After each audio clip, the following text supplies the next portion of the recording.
57 different species.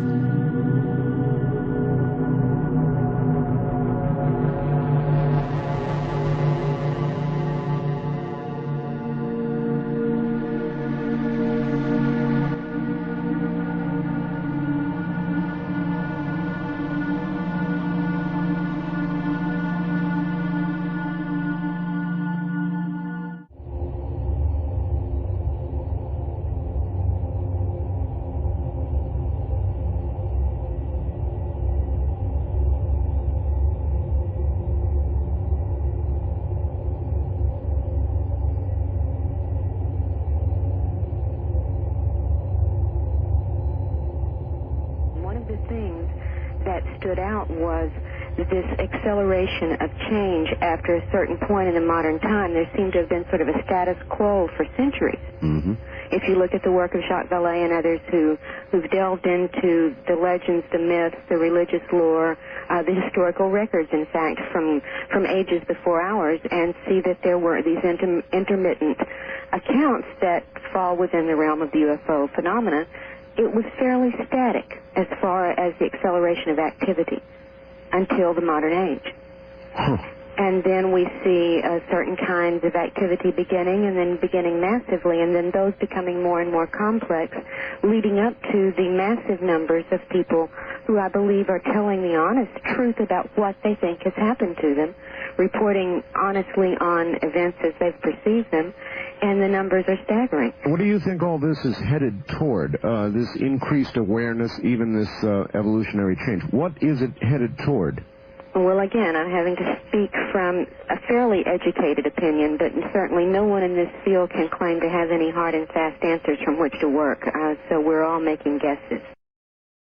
One thing we have to be committed to is, I think, researching the widest possible body of data instead of being very selective because of personal biases or personal preconceptions about what we're going to consider. But the problem is when you put it in the box, you don't have a good fit. If what's going on here were known to someone, it would be worth the rest of the world's attention, certainly, to know what the answers might be. I don't have any. We were talking about theories a while ago. Certainly everybody's got a theory. I would like to comment on something you did say earlier, though, about Sure. Perhaps these creatures might have been our creators. Yes. I think probably if we wanted to examine a variety of evidence types, including some of the more ancient records, we might find that they could be considered more correctly perhaps interloping farmers. Interloping farmers. Well, the way that we, as a species, the human species, has taken over wild animals Yes. time and again and domesticated them and Yes. genetically altered them for our benefit. Well, that's true. While we certainly did not create cows, No, we we could be considered their farmers, couldn't we? Exactly, and we've genetically manipulated them through the centuries through selective breeding programs in the beginning and Yes, we then have. through more laboratory-type methods in the recent years. All right. We use cows for food. Right. While you don't rule that out with regard to how the aliens may be using us, what is your best guess, based on your research, as to what they're doing with us? Well, they're doing a variety of things with us, and this is what makes it hard, Art. We know they're taking certain kinds of substances from us. They take sperm, they take ova, they may well be taking fetuses if we can trust the perceptions of the people who've reported this. They take body fluids, they add fluids to our system. They take flesh samples, hair samples. They take energy. In fact, one of the more common things that I began to run into when I was making connections with many other cases of abduction reports was a phenomenon that some people call being vacuumed, where you're in a totally normal physical energy state, and then as if a switch were thrown and a vacuum sucks all your energy out, you totally are without any energy. It's more than exhaustion. When it's happened to me, I couldn't even move my lips to talk. And it took 15, 20 minutes of recovery time to regain energy. So they certainly are taking energy in some way. All right. I've talked to a lot of people who call up who think they have been abducted or tampered with in some way, and they have awakened in the middle of the night to a paralyzed state. Is that a common report? Sure. It's a common report. They either wake paralyzed or become that way soon after perceiving entities or a light in the room. Yes. But if it were all just happening in the bedroom, I think we'd have a very different phenomenon. You know, of course, from the other calls you've gotten that it happens to groups of people at the same time. It happens in the middle of the day, on the highway, in town, at parties. So we're not dealing with something that's easily explainable as a night phenomenon, but that does seem to be a very, very common occurrence. And again, your view is what? That there's a genetic reason, perhaps, for all of this experimentation? I think part of it may be, given the kinds of reports we have, that they are certainly doing something that's quite physical in both its aim and its procedures, that this is not a spiritual phenomenon primarily, as some people would very much like it to be. The purpose of a spiritual phenomenon is not being served by a number of procedures that are reported over and over again in the abduction scenario. These are very physical concerns, brain operations, blood alterations, implants, for instance, which would really have nothing to do with a spiritual phenomena. That's true. What is the state of the research into these implants? I know that we have actually some physical samples of implants. What is the best available evidence? Do you know? Oh, very little, to tell you the truth. The best available evidence I've heard recently has concerned reports of analysis into a number of potential or alleged implant objects, but so far nothing has turned up that is easily explained. Some are completely terrestrial materials, but that still doesn't explain who made them or for what purpose. Others appear to be just anomalous in the sense that they can say what it isn't, but they can't really say what it is, nor, in fact, that it's extraterrestrial in origin. All right. Is it necessarily extraterrestrial in origin? And I go back to my visit last week with Dr. Mack from Harvard. He said that, look, a lot of these implants that have been analyzed have turned out to be very terrestrial in terms of the materials in them. Exactly. Dr. Mack is not blind to the possibility that these creatures, whatever they are, may come from either another time or another dimension, but in fact from this Earth, on some plane, from this very Earth. And if that would be true, it would explain the materials being common to this Earth. Certainly, if they had been interacting with our species for a long, long time, they would know very well the materials on this plane or this Earth. Sure, they would. Wherever they come from, if they came from another planet, if they came from another dimension, if they came from a dimension parallel to ours on this planet, those are all possibilities because we don't have any answers, and they certainly behave as if they dimensional hop. In a sense, they manipulate dimension. They manipulate time. There's no doubt about that. And their physical activities, as we've observed them, show they manipulate spatially. All right. In your book, Taken, you go into 8 separate cases. Right. Apparently, all women. Yeah, this time around, I focused on 8 different women's cases. I thought it gave one of the points of doing this project was to give an adequate sampling of in-depth reports, so that correlations and comparisons could be made. And I thought it was one more factor that was part of the correlation process, that these cases all happened to be women. The book I'm working on now that should be available by December concerns one man's case. So I don't just work with women. I don't want to leave that impression. All right. By the way, there are very few by number women who are UFO investigators or investigators in your field. Most of the people investigating in this field seem to be men. Have you noticed that? Of course, yes. And it's not been easy to be one of the few women in this field, I'll have to say that, although some people have made very good efforts toward me. But still, I think not only do I have that strike perhaps against me considering the numbers of women who aren't in this field, but also I have a strike in some people's eyes against me because I have had personal experiences that in some people's thinking is a contamination that means I shouldn't research. And I guess I could see their point of view, but I think on the other hand it gives me additional advantage in researching. Well, if you really had the experience, and I went 48 years of my life, Dr. Turner, without seeing a UFO and then finally saw one almost a year ago, It compels you, and so I can easily understand why you would dive into this research. It's not easy. What have your colleagues said? Academic colleagues? Yeah, that's right. Very little. In confidence, several have talked about personal sighting experiences, but never publicly. I left the area where I was teaching in 1991 was the last semester I taught in the spring, and I moved to another state, so I really haven't been in contact with them since then. What they may think about it now, I can't tell you. However, they are among the rest of the population in this abduction statistic field, that there are people at the university level who have experiences, just like there are, in one case, probably the most extreme as far as deprivation I know, a case in the Ozark Mountains of a family so remote and so without access to what we would think of as contaminating material. They had no electricity, no television, no any real contact, very menial labor, and the woman was totally illiterate and couldn't read.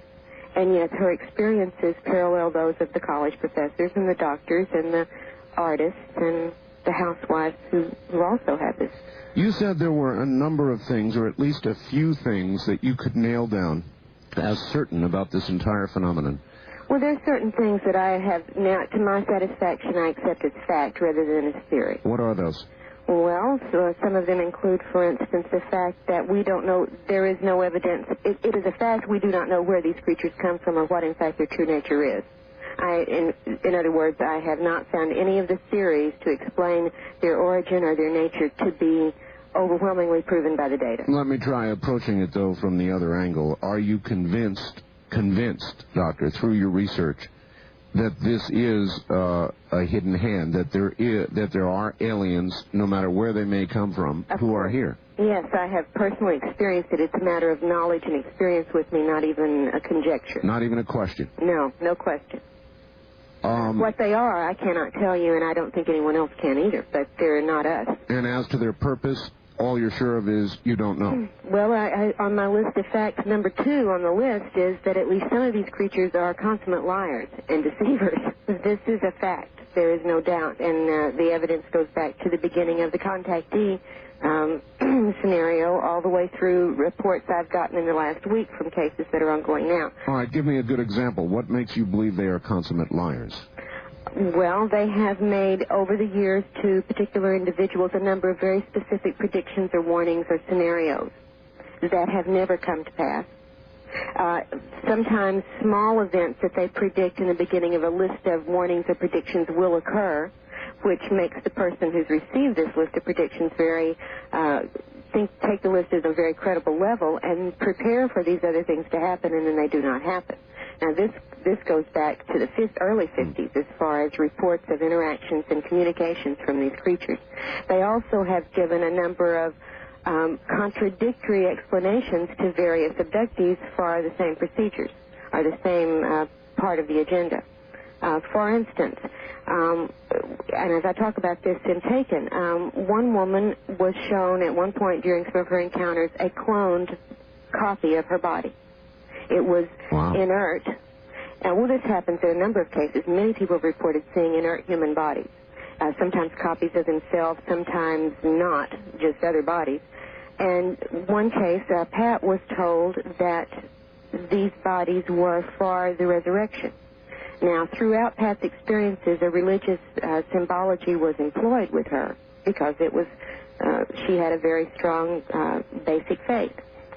By the way, is it your view that those who start out with a very strong religious faith attribute their experience to some sort of religious occurrence? I think they may tend to, and I think that tendency is greatly amplified by the programming of the aliens themselves. They'll take on whatever guise works or follow whatever procedure really accomplishes their program. Let me take it from their point of view for a second. Why do you think that these beings are not connected to what we think of as traditional religion in some way? A lot of religious people will say, well, these are devils, or they're angels, or they're spirits, and this is not an area we should be even looking into.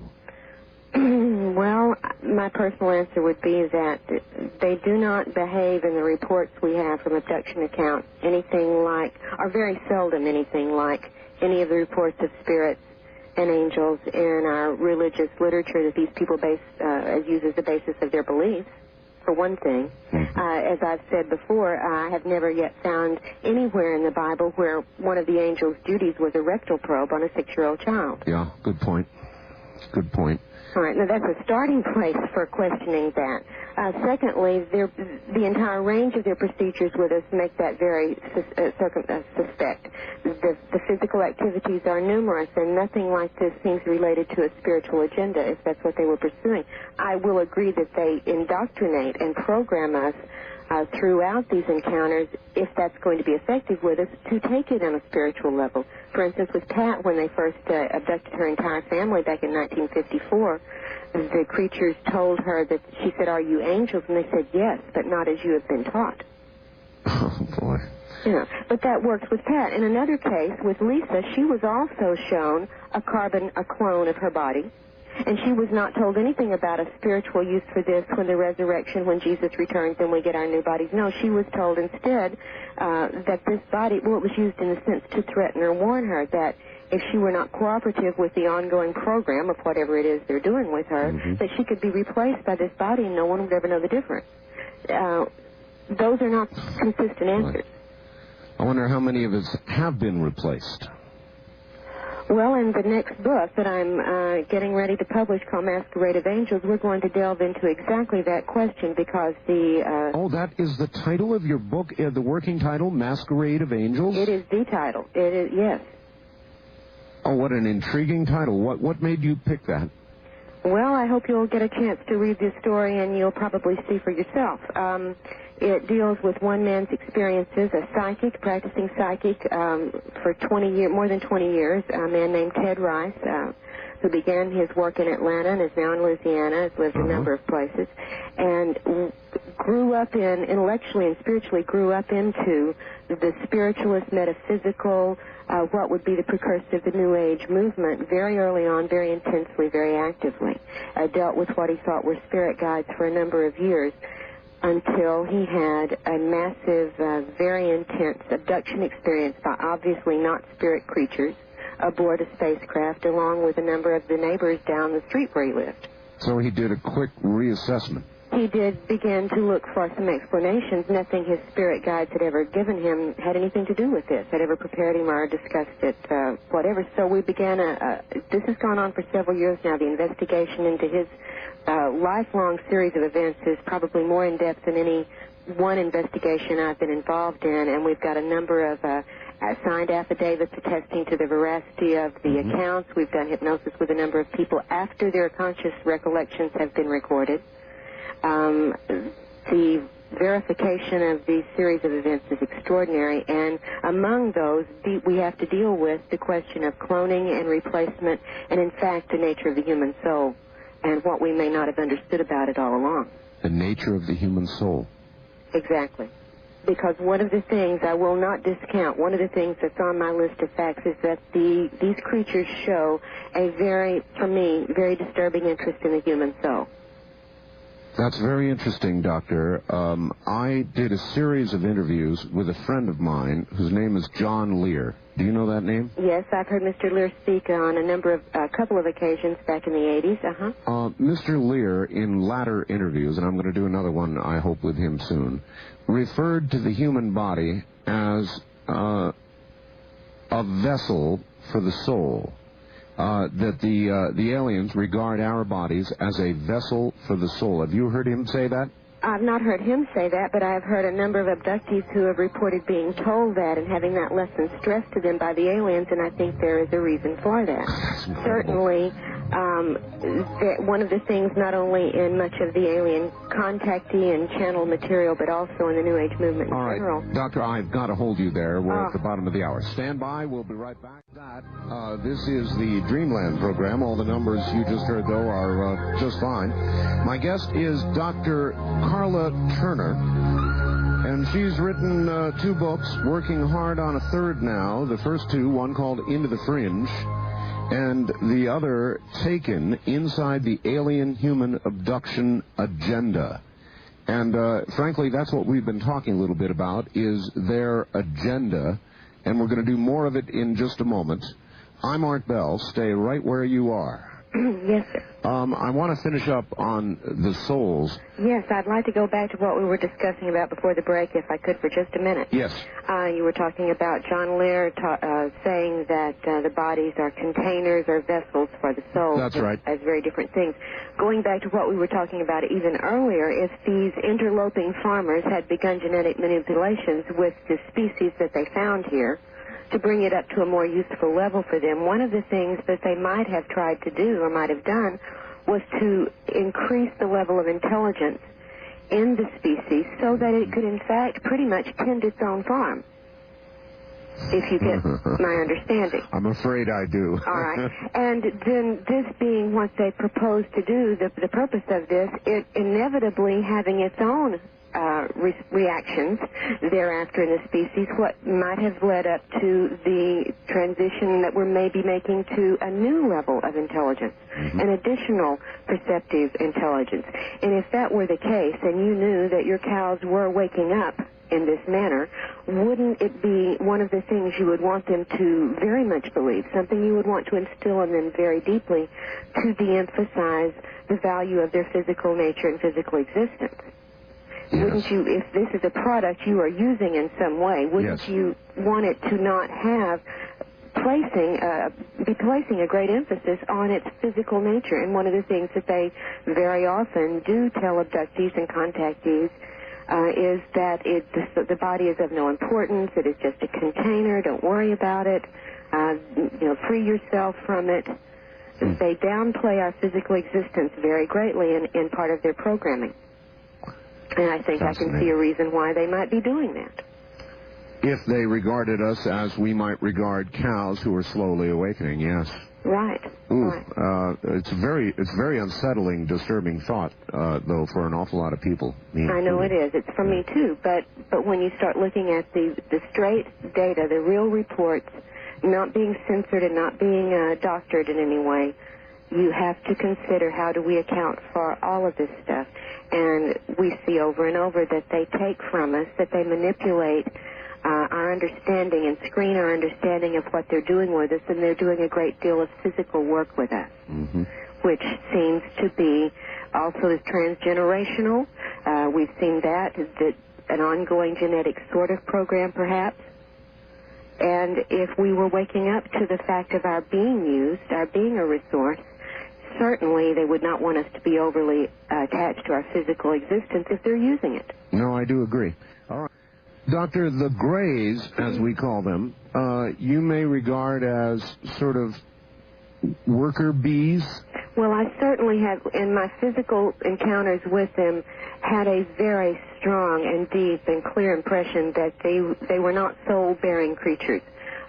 People have reported over and over again that they don't seem alive, there's no emotion, there's no soul energy, in a number of these worker sorts that come in and do sort of routine procedures. Yes, and they are remarkably fetal, they're remarkably humanoid.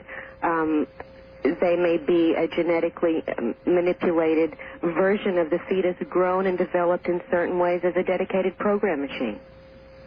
Do you think, Doctor, this is way out in the speculative area, but do you think that we were supposed to become aware, or do you think that this growing awareness that we appear to have is an unexpected byproduct? I think that it's likely it could be an unexpected byproduct. It may well be something that we would naturally have evolved to on our own without genetic intrusions at a much later time. It may be that there are other forces than human and alien who are also employed in the universe who may be helping in some way to wake us up. All right. There's a lot of possibility. All We've right. had a number of people try a number of different ways to protect themselves at night, and of course you've heard the story of the person who did use a video camera set up toward the bed, and when on nights nothing happened, it showed absolutely no activity, and then one night, looking at the tape from that night, what it showed was the person getting up out of bed, going over to the wall and unplugging the video machine. Mm-hmm. You know. What about getting the help of a third person, literally handcuffing yourself to the bed? I have one person right now has reached that point where they have tried tying themselves to their to her husband or to the bed, and it doesn't seem to make any difference. All right, he asked a couple of other questions about the numbers and whether it's a worldwide phenomenon.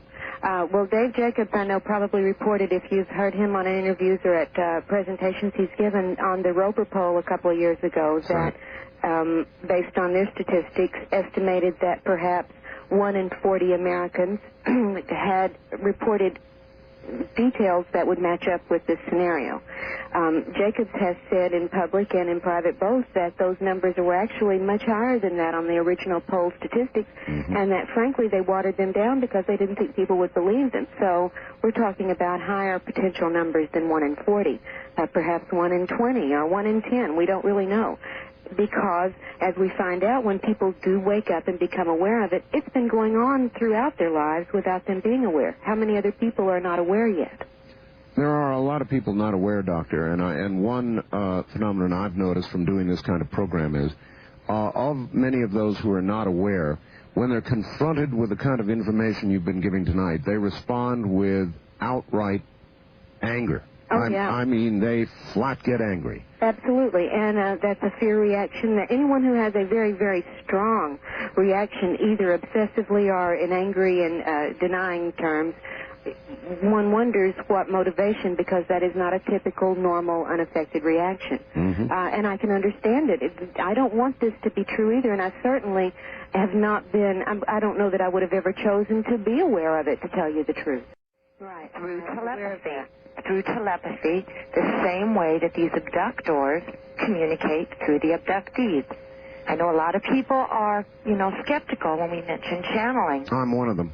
Yes, I'm another one, because there's no possible way to verify anything that they give us, much less the source of the channeled material. And I'm just a very skeptical person, I hope by nature and by training both.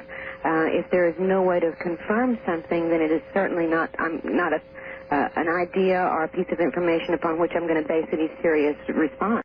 Perhaps the transition to a species with more perceptive abilities, because we have to learn to see what is happening to us, to perceive its reality, before we can ever respond and decide what response is correct. Right. It may well be that our response will be defensive. It may well be it's a response of accommodation. But we cannot tell from channel material that is unverifiable which way we should be preparing. I'm not comfortable with it either, but reality is going to be what it is, whether we're comfortable or not. That's what true. we're trying to figure out. And then getting past the point of being uncomfortable or afraid or angry and all the other emotions abductees go through, and people who come to understand this is true, whether they've had it happen to them or not, that they're aware of, you've got to get past that to the next stage. That's stage 1. Stage 2 is now what do we do? Okay, all right, I like that. What do we do? I don't know. We haven't all picked up enough yet to perceive it correctly. We are perceiving bits and pieces still, and we are so highly manipulated by these beings. The nature of it is deceptive and elusive, illusionary. And until we can see past that and learn techniques for penetrating that, we're not going to know how to respond.